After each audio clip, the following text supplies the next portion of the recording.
ఏది సత్యం ఏది నిత్యం ఏది జీవిత వాస్తవం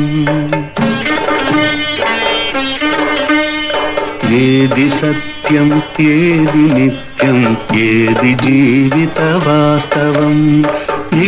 ఇప్పుడే చదువుతున్నా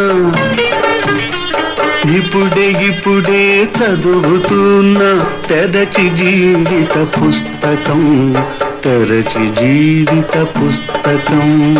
ఏది సత్యం ఏది నిత్యం ఏది జీవిత వాస్తవం